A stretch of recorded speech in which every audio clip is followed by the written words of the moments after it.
site. And so it is something very confusing. But the squadrons got them into battle, but they fought on their own. Yeah.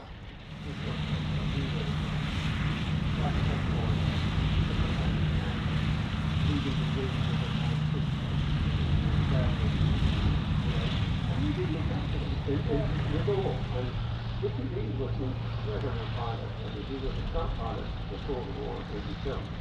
So, I mean, fairly quickly, but he was an extraordinary character. He was one, very good to shoot down an airplane that's shooting dogfighting at 300 miles an hour.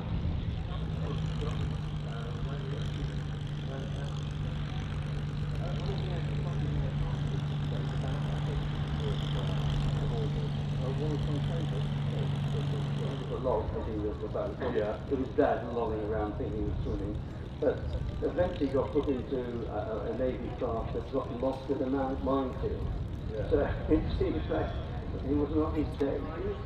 The pilot sailing out successfully in that aircraft, like many of the subjects of an exacting reconstruction from those remains. Then we have the historic aircraft collection Hurricane 12.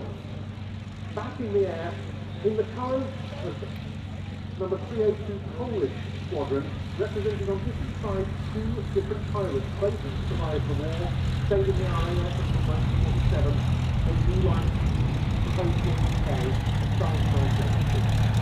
Let us now very welcome to the respective company.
a glorious day. The sun was shining from a cloudless sky, and there was hardly a breath of wind anywhere. Our squadron was going towards Southampton on patrol at 15,000 feet, when I saw 3 Junkers 88 bombers about 4 miles away, flying across our backs. I reported this to go out on the so I led my aircraft down towards the front.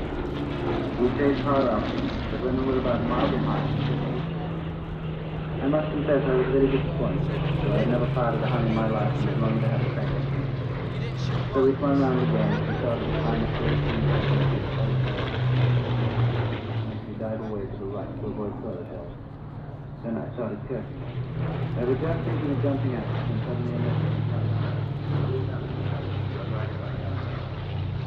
So everything was just a fire.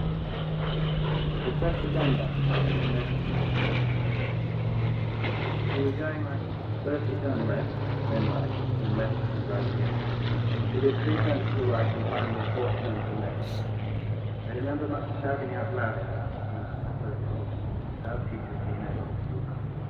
Yes, I shouted out. I knew I was getting near all the time I was trying. By this time, it was pretty hot inside my machine in the first second. I couldn't see much flame, but I reckon it was there all right. I remember looking once at my left hand, which was keeping the throttle open. It seemed to be in the fire itself, and I could see it skin through the hot and unconsciously, too, I had drawn my feet up under my parachute on the seat, to escape the next. Well, I gave the hun all I had, and the last I saw of him was I decided it was about time I left the aircraft and bailed out, so I needed to jump up to my feet. But first of all, I hit my head in the framework of the ship.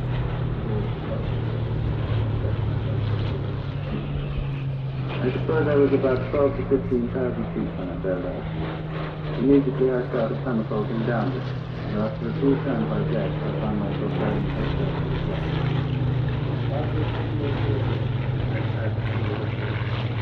Without what the message about was that in Terry's hurricane, I decided to pretend that I was dead. I risked it like that. The message came back once, and I kept my eyes closed. I didn't get the bullets I was half expecting. I don't know if he fired at me. The main thing is that I wasn't hit. While I was coming down like that, I had a look at myself. I could see the bones of my left hand, which I must have been marked over my face. But my hands were in too bad a state to take it off. I tried to, but I couldn't make it. I found, too, that I had lost one sergeant, and the other was badly shot. My fingers were I had a piece of good news for me immediately. One of the people who came along into the West combat said there had been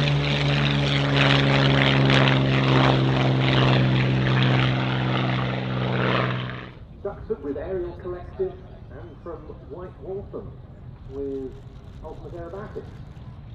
The first in the land museum, the Secretary Museum Kochner in the Czech Republic, unfortunately had to leave early due to concerns about the weather intervening in getting home. Here's now the historic aircraft collection, Hurricane, which is the one that next year is expected to fly Poland from Heritage Flight.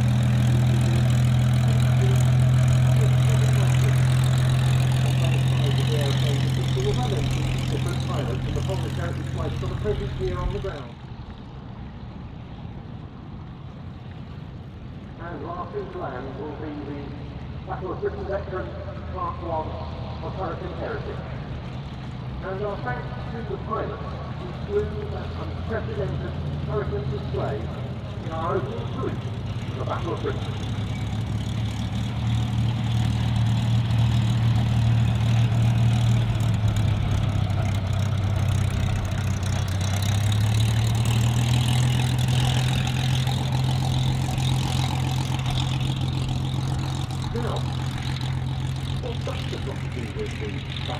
Well, I Fighter Command was split into 4 groups, numbers 10, 11, 12.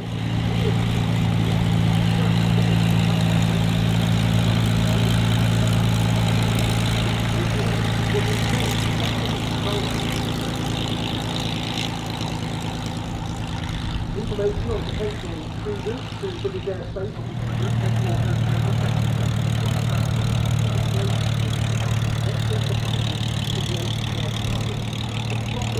those operations rooms, often last members of the Williams Auxiliary Air Force would chart the progress of German raids and the positions of RAF fighters which would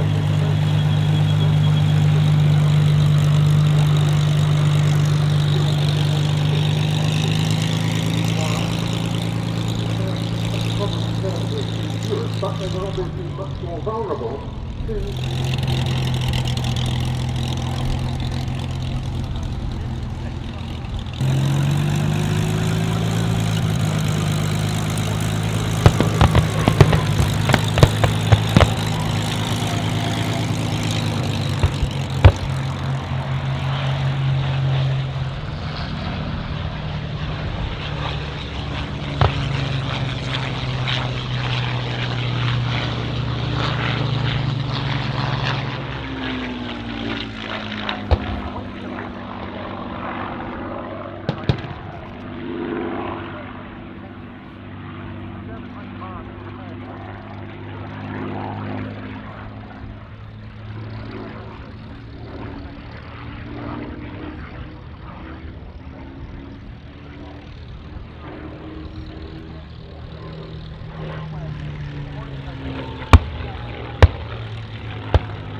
Spitfires, take on the vessel.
Before switching to the Invader.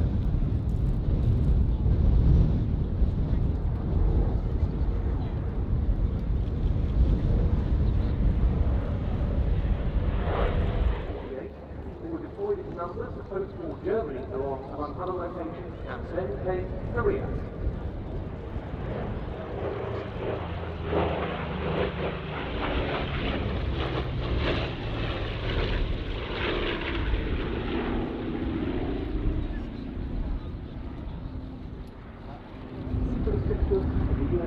Served extensively in Korea, particularly flying infantry missions against communist ground forces. They started out doing so by day, they later switched to night missions and destroyed significant numbers of vehicles, locomotives, and rail trucks. And the invasion of Korea, all that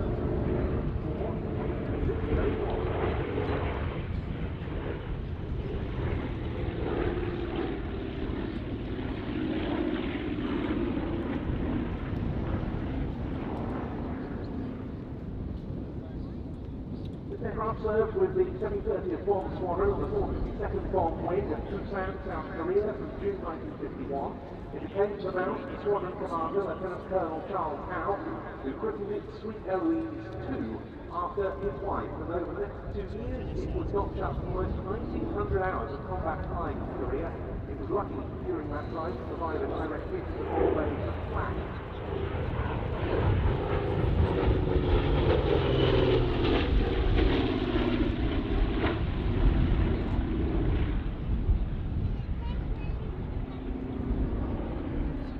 Later it went on to serve as a 4H bomber in the firebombing role with all sorts of civilian operators and to its heart in the war there. That all changed when Operation Farm Gate started with American advisors flying with South Vietnamese pilots.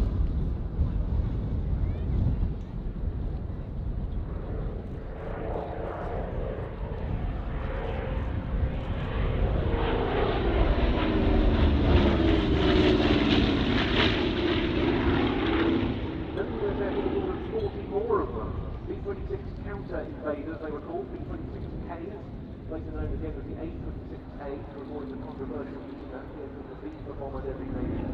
They've been reworked by off-mark engineering at Van Nuys, California, with beefed up airspeed, up airframe, more power, with mounted fuel tanks, cruise control, and they were used to attack off the Vietnamese supply movement along the Ho Chi Minh Trail in the Trans-PI. The aircraft was acquired by in 2022, Fairey flight took place this summer, arriving at base Catalina in Poland in late July. It then flew on to Duxford in August and has been lodging here since, making several display appearances, of which this is the first here.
their support and the stone targets themselves.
Being a very rugged and, as you can see, agile aeroplane, the Boomerang is ideal for the low-level tasks. Numbers 4 and 5 squadrons of the IWM were completely effective using the Solomon Islands audio.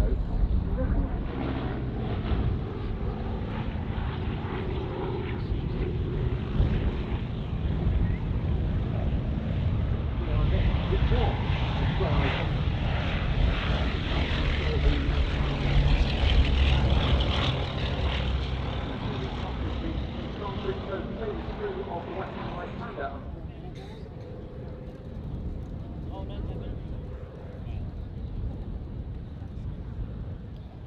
touching down on the grass, Remco's Fiber with his Commonwealth CA-13 Boomerang.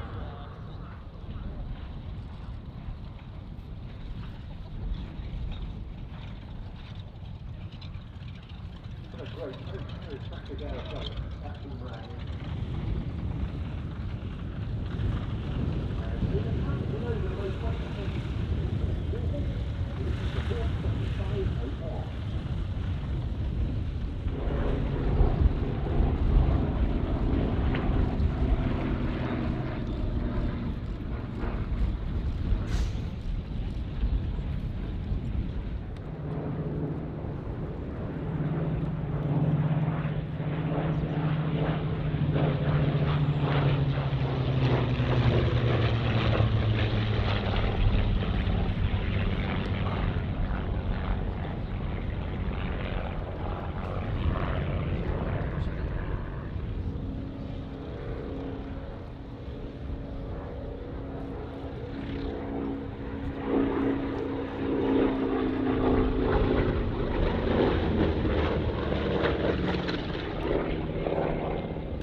About how the RAF was slow to entering the service of new monoplane fighters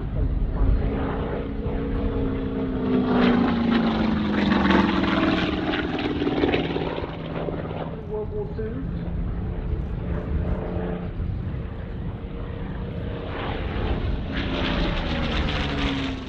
To give you an idea of that, some 46 British and Commonwealth pilots alone achieved state status flying P-40s.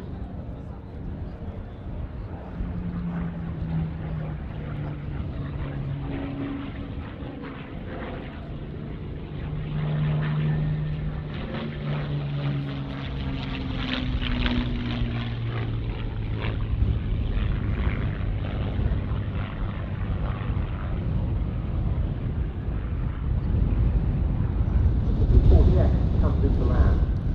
Has tended to go a little bit forgotten in modern times. For example, prior to that like Nellie were very difficult indeed. That was so because the result was tremendous aerospace flight. When the aircraft on the French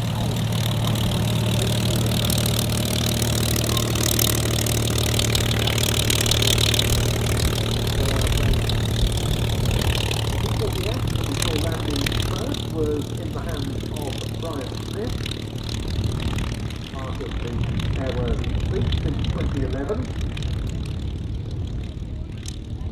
And then, very appropriate to see the Hawk 75 in the show, given that this is, of course, the 85th anniversary. Fighter pilot Patrice Marchasson at the controls of the Hawk 75 A1 for that delightful display.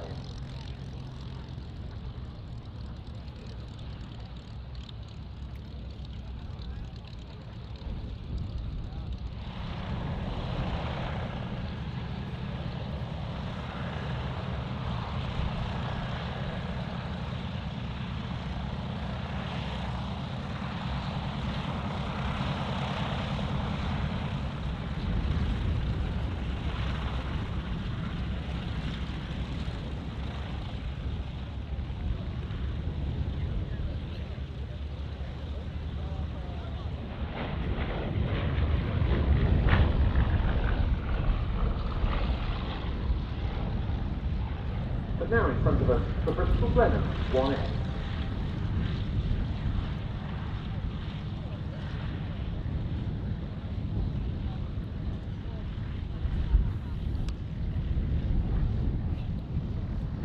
And here again we turn to a type so much in service with the RAF of 1940. An aircraft that was the most numerous in the whole of the RAF when war was declared against Germany on the 3rd of September 1939, nearly 1,100 of them.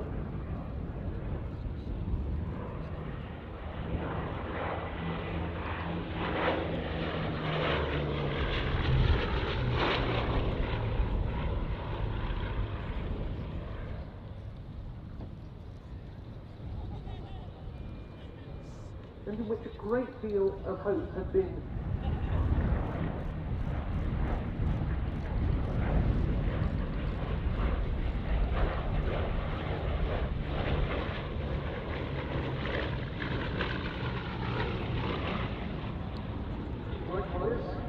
represented by this Mark IF, the fighter. It was turned into a long-range fighter with central gun pack with 4.3 round machine guns, augmenting the standard armament. And when war broke out in 1939, the RAF's first offensive action was hostilities in Rolls Blenheim.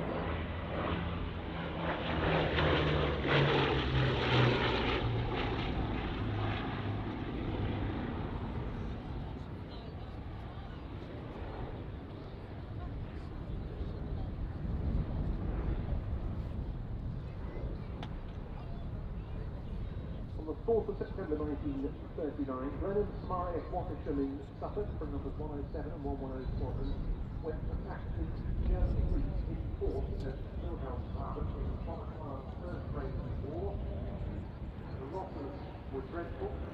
Some extent the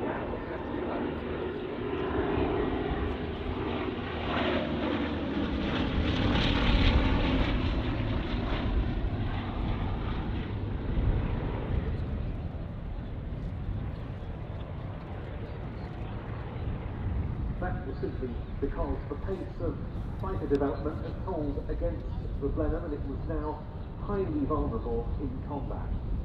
But the efforts of their crews almost beg a belief in those circumstances.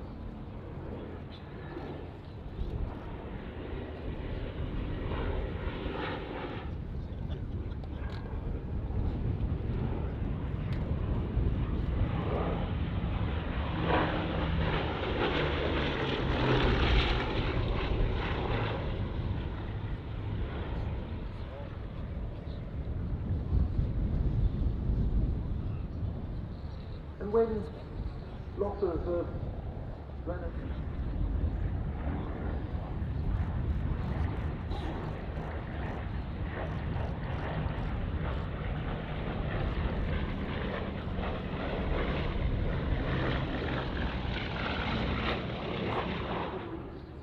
the Fairey, Blenheim's fought gallantly.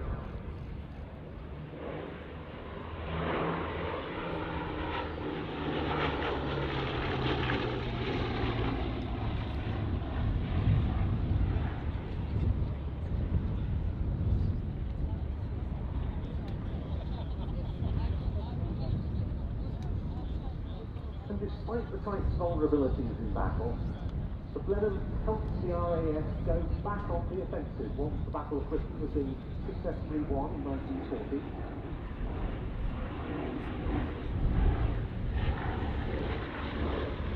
Squadron Blenheim 1F fighter from late 1939, early 1940, with the short Mark I nose replacing the long Mark IV nose that it had before.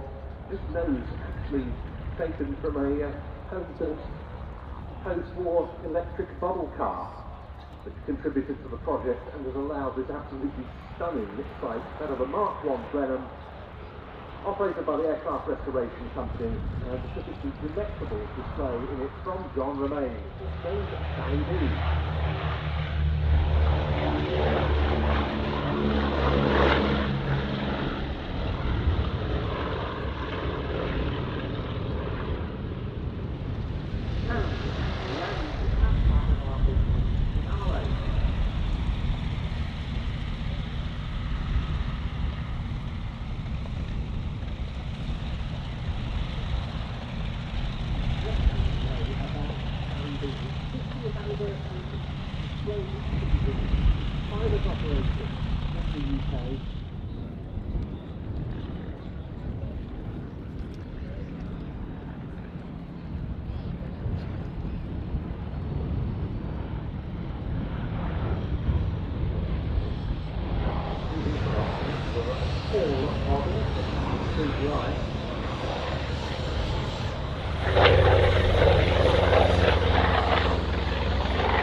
These were daylight raids against targets that were often very heavily protected, being in most small parts industrial targets in Germany. There was, and in fact, there was a period where the whole plan of daylight bombing was called into question because of what these certain things like this and liberators, of course, were a common enough sight to this particular area.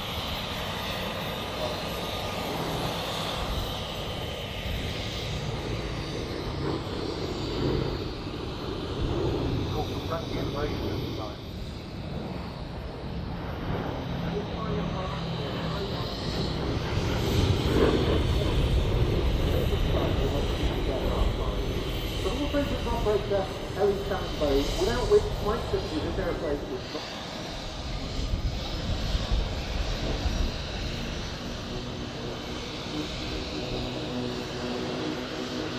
Two fighters we saw getting there the Hawk and the IFF as the combination for the Thunderbolt.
Yeah, just the floor to maintain the one day. But some of the foreign markets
diver being hoisted cover halfway.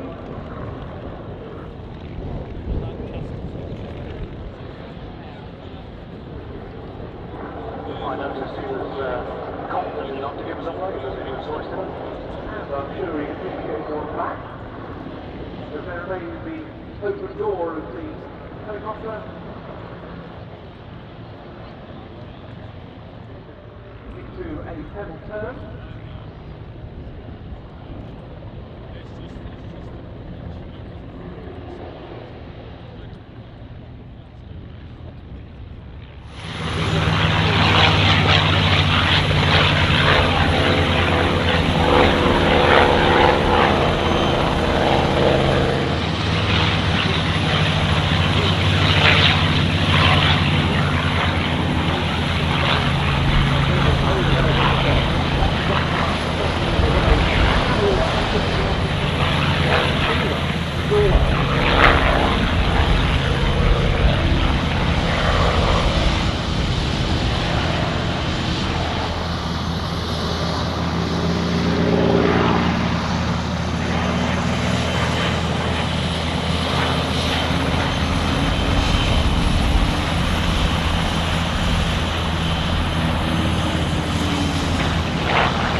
But in front of us now are the other two aircraft, the Australian-built Mustang, Dunkirk, and the Cavalier Mustang, this Rebel.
Mustangs in the same slot there. There are two of several veterans of that conflict still flying in Europe alone. The Flying Bulls FW Corsair and the Red Bullback fleet in Austria is another one of them.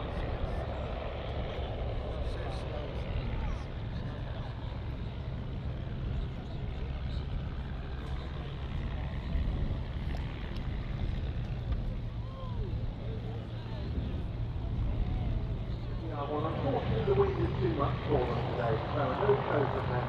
Totally understandable in the circumstances.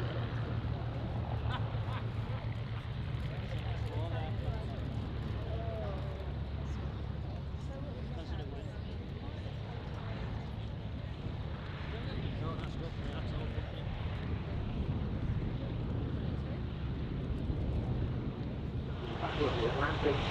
Rolling first off the mark, the Fairey sorted one. Following instructions to the hard runway, the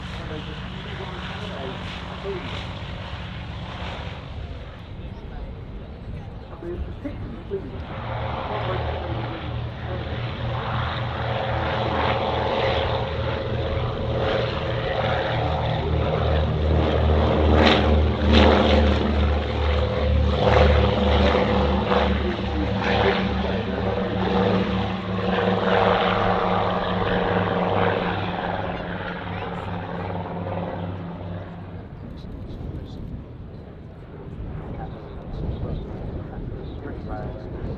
Swordfish.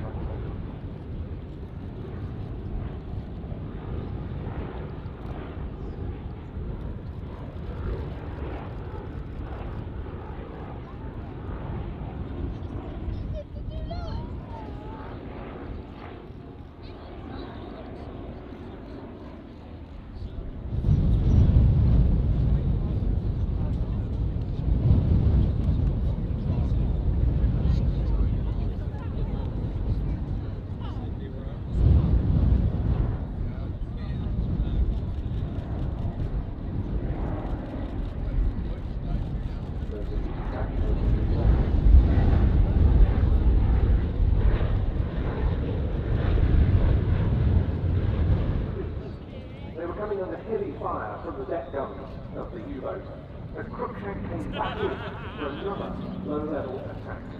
That saw the German flank, killing the aircraft navigator flying on the John Dixon, and injuring the second pilot, Flight Sergeant Matt Garner.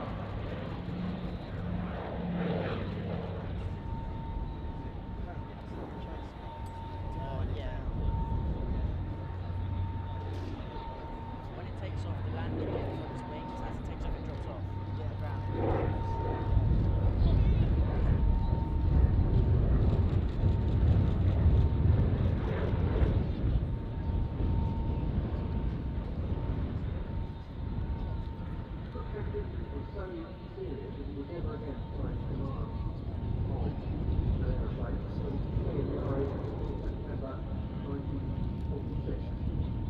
There were 4 destroyed crossers towards the coast command personnel war. The aircraft was outdated the sources at all, threatening on them.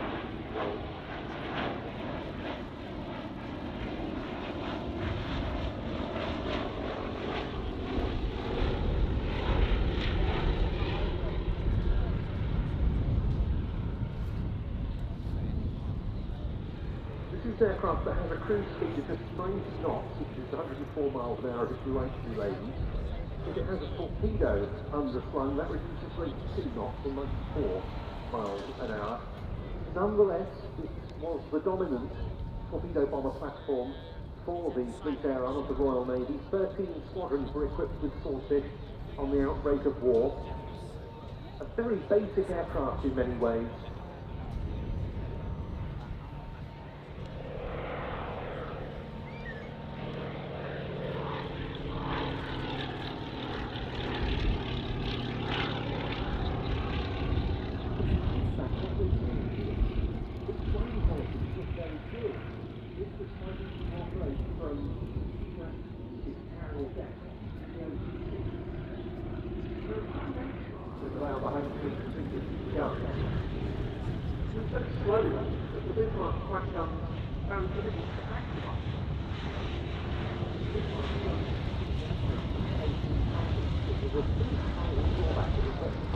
Your frontline active service at the time of D-Day, they laid smoke screens to protect channel convoys and include flight control for combat air boats and U-boats. What the big flying heritage of this airplane, Navy Wing heritage flight is, before it we had a brilliant display of the captains of the sailing, all monoplane jet boiling, and then an equally lovely presentation of the Navy Wing Swordfish by Glenn Harrison.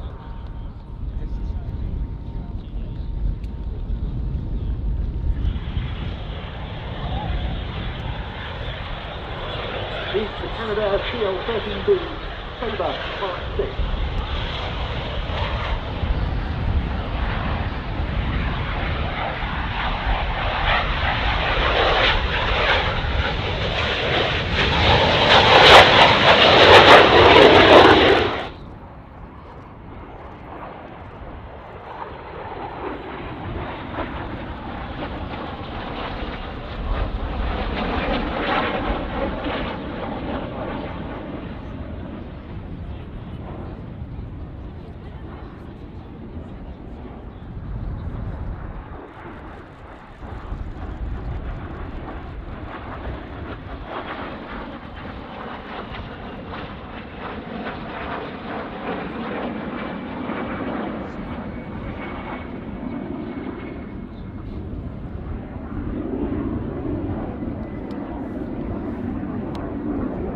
piloted by Mistral warbirds since 2019 from, as I said, Avignon in France.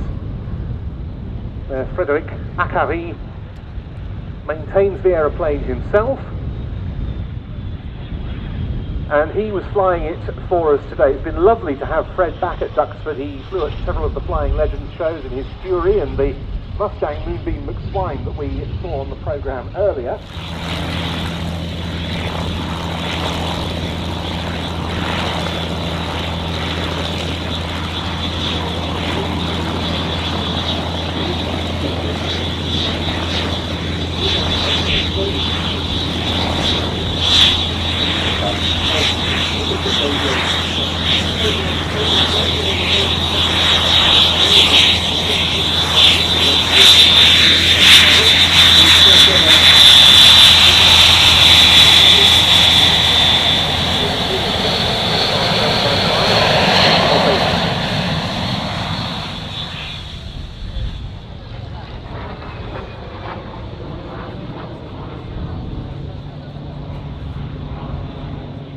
Duties.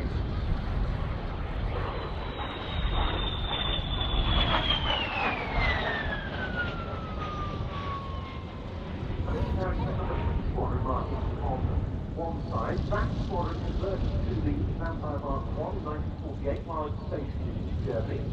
The starboard of the marking number 72 squadron, which was stationed at RAF Odeon in Hampshire, which was part of that pioneering transatlantic visit in 1948.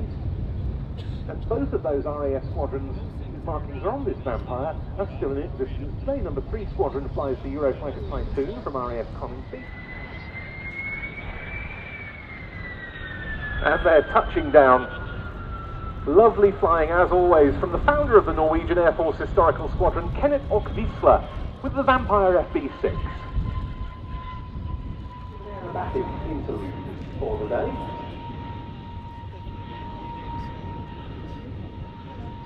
We're actually going to use some of our pyrotechnics to accompany some of the breaks in this routine, rather unusually. We didn't have the opportunity to fire off some of the pyros during the World War I sequence earlier because both those aircraft, the DH-9 and the DR-1, had to cancel.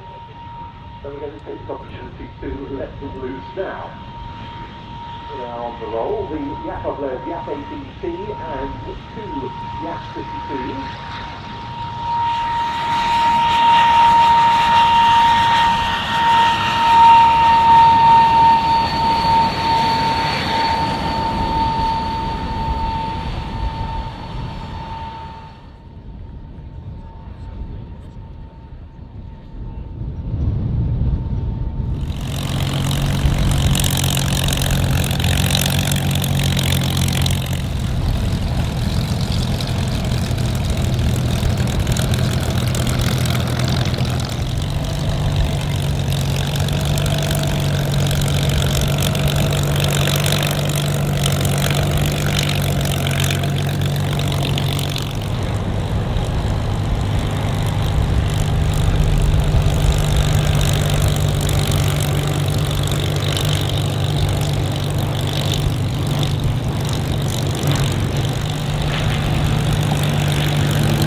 from air in Scotland, heading back down to base in Coventry tomorrow. We'll hopefully see it accompanied by 2 of the Spitfires. Now in separation.